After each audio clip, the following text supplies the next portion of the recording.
So I saw the real Ghostbusters last night. Wait, I mean the extreme Ghostbusters. No, wait. Uh, you know, there's so many different names and so many parts of this franchise. I get kind of confused.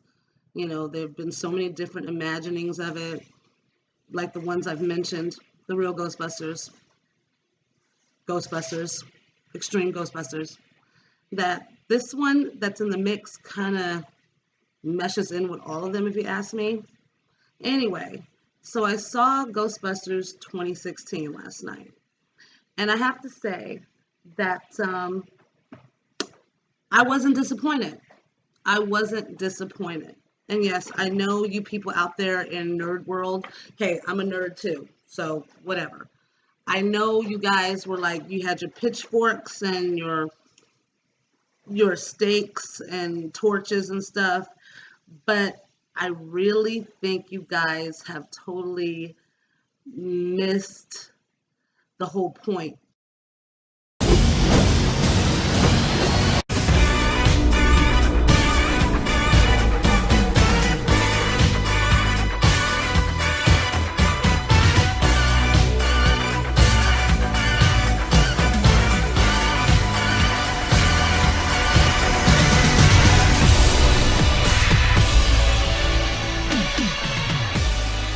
So first things first, I enjoyed the introduction to it. I really did. When the guy was in the hotel, I don't know if it was a hotel or it was an old mansion or something. When he found out that there was a ghost there, that was legitimately freaky. And it was reminiscent to when, the library scene in the original one.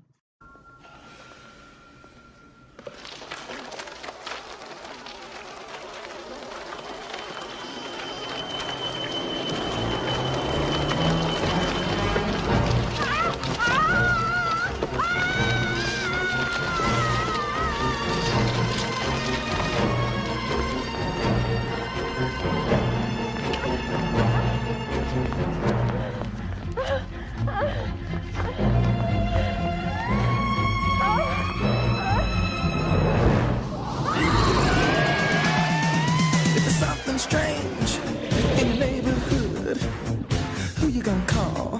Ghostbusters! It was it was freaky. It was. After that, when we meet the main characters, I am kind of split with how I like them. I believe that Kristen Wiig's character, um, Aaron Gilbert, I believe, was lackluster. But at the same time, she had to play the straight man to all these different characters that were just like wild and crazy characters. Melissa McCarthy, that played Abby, she was the same as pretty much as Kristen Wiig, except she was more outspoken and she was more, look, I'm doing this and this is what we believe in. She was a lot more outspoken than, say, Kristen Wiig's character, Aaron. I got one wonton. I got a tub of soup, and I got one split wonton. There's not even any meat in there. That's just a carrot. Come on, ghosts. I will not let the 12-year reputation of this fine institution be besmirched by you. You spell science with a Y. And what's upsetting about that is I don't think you know that that's wrong. The perfect thing about them that I enjoyed was the fact that they had a history together. They explored that they were childhood friends. They explored that Abby and Aaron were in high school together, and Aaron experienced something that was really traumatic to her, in regards to the supernatural, and who was there for her? Her friend Abby. So years later, Aaron is trying to forget about all this and go up for tenure. So it's like, yeah, all that supernatural stuff, even though I do believe it, I have to denounce it because I want to move up in the world, while Abby is still being true to her heart. And I could appreciate that. Their friendship dynamic was definitely entertaining. It was heartfelt. As far as Leslie Jones, who plays Patty, and I think Kate McKinnon, who plays Holtzman, I believe they are my favorite characters out of all of them. Kate McKinnon's Holtzman especially. I absolutely love that chick. I mean, she was just so quirky and just just weird. Holtzman, you're a brilliant engineer. Holtzman's the hard scientist. Machinery. I got some pretty cool stuff cooking up over here if you want to just turn your head. I improved beam accuracy by adding a plasma shield to the RF discharge chamber. I have cryo cooler to reduce helium boil off. And to dub it all up, we got a freaking Faraday cage.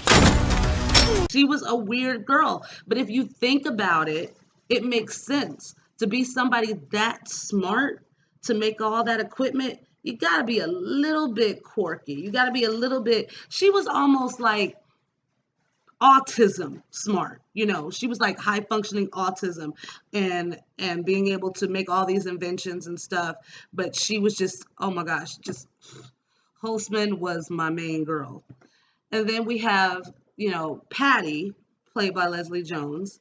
She also brought a lot to the group. I mean, she really understood New York. And I remember when the trailer came out, a lot of you fanboys, I mean that in the most loving way, were insulted, and so was the Black community. They were insulted because in the trailer, all they had her do was say, oh, hell no, the power of Patty compels you. There's a bigger picture at hand here. These ghosts can possess the human form.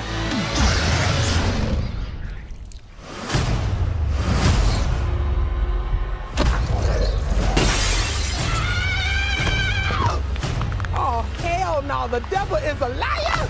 Get out of my friend, Ghost! Ow, that's gonna leave a mark. The power of Patty compels you! Like you're a stereotypical sassy Black woman. Yes, I get it. It's a trope. I get it. And it's getting old. However, what they did with that was, yes, she is a sassy Black woman. We do exist. It's not just a stereotype. What's the stereotype is that we're not smart, but they made her smart. She knew about New York in a historical sense. She was basically, if she went to college, which I'm sure she could go to college and pass, no problem. But I don't know her backstory enough to know what the circumstances were. If she majored in humanities and history, yeah, she would have been, just like the rest of them. They were scientists. She was a humanities and history expert. They needed her. They needed to know why this was going on and what the history of everything was, what the history of everything was about. Basically, if you think about it, Patty was Tobin's spirit guide from the original Ghostbusters. Only Tobin's spirit guide was a book, and Patty was that book. All right, so let's go ahead and get to the bad parts. The bad parts of it was 2 hours long. It was long.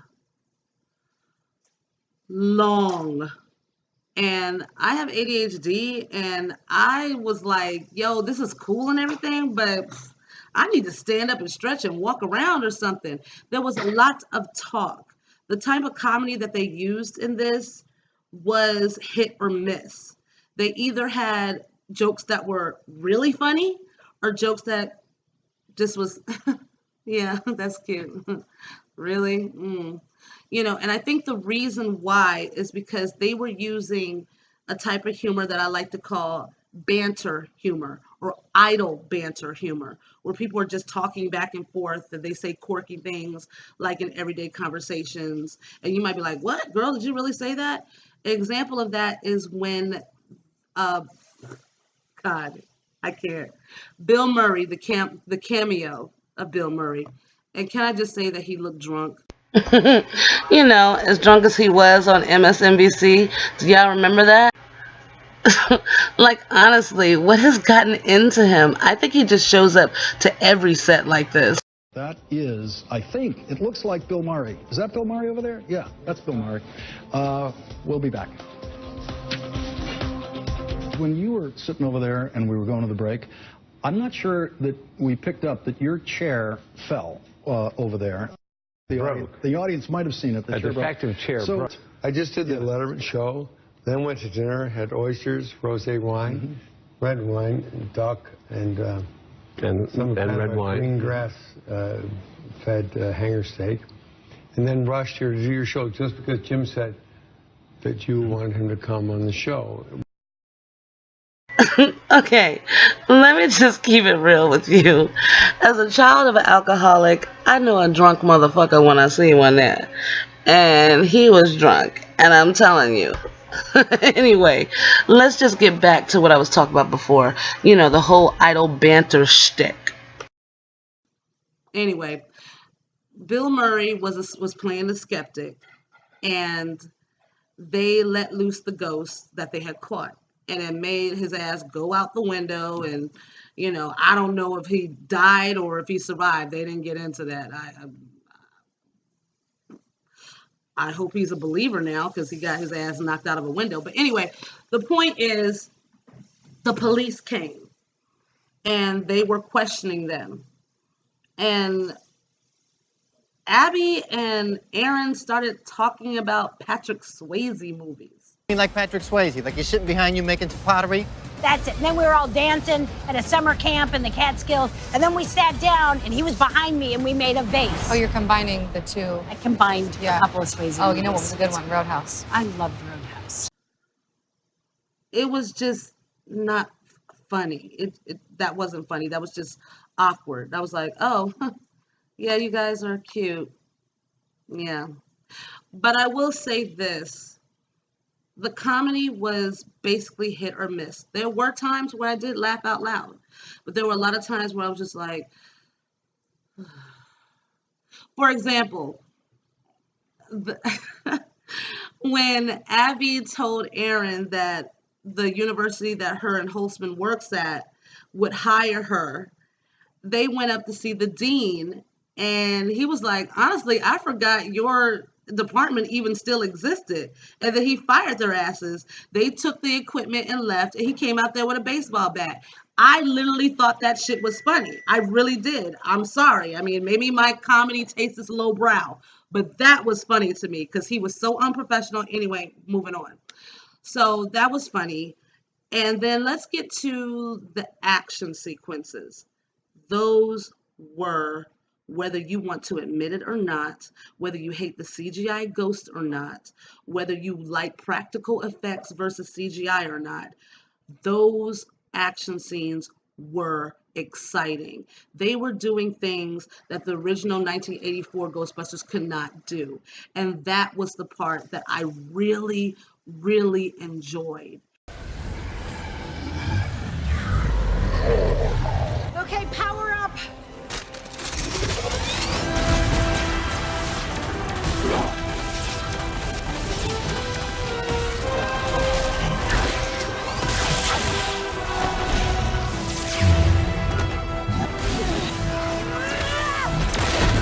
Slap shot! Halsey, get out, get out! And, you know, I mean, Holzman was holding it down with her two guns or whatever. And I mean, it blew me away. It really did. I was really invested at that point. It took a while to get to that point, but I was invested. Now, there's one part in particular that I felt was very heartwarming and very, how can I put this? Very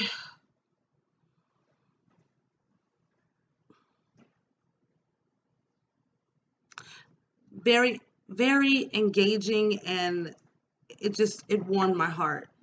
And you know, as you know, this video is not spoiler free. This is spoilers all the way.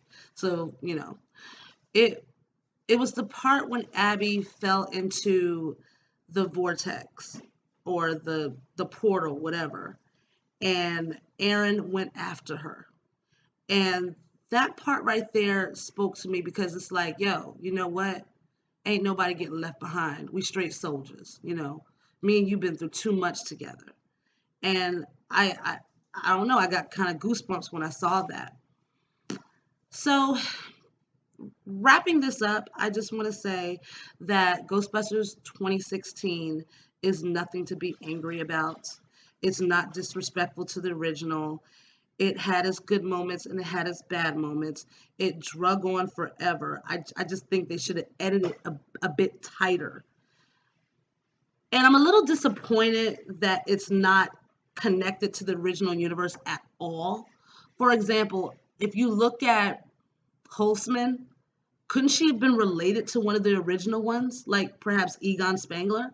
You know, like, couldn't she have been Spangler? You know, like, she was the inventor, she was the tech person. And Egon, if you think about his character, he was so socially awkward as well. And maybe he had a daughter that was extremely socially awkward. There you go, you got her. You know, and it just would have been really cool for them to really have the originals pass the torch to these new characters and these new scientists. So those of you who think that this movie is complete garbage, and those of you who think that it just copied and pasted everything that happened in the original Ghostbusters, I'm sorry, I have to disagree with you. They did not, because the villain was completely different than Zool. The villain was a human being, all right? I wish they would have fleshed him out a little more, and that's what I'm talking about. What this story lacks and this film lacks is fleshing out the important parts, the characters. So, my final rating for this film is a B. It's not an A. It's not a C. I would definitely buy this on DVD or Blu-ray. I might fast forward some of the slow parts and just get to the good parts, but I enjoyed it.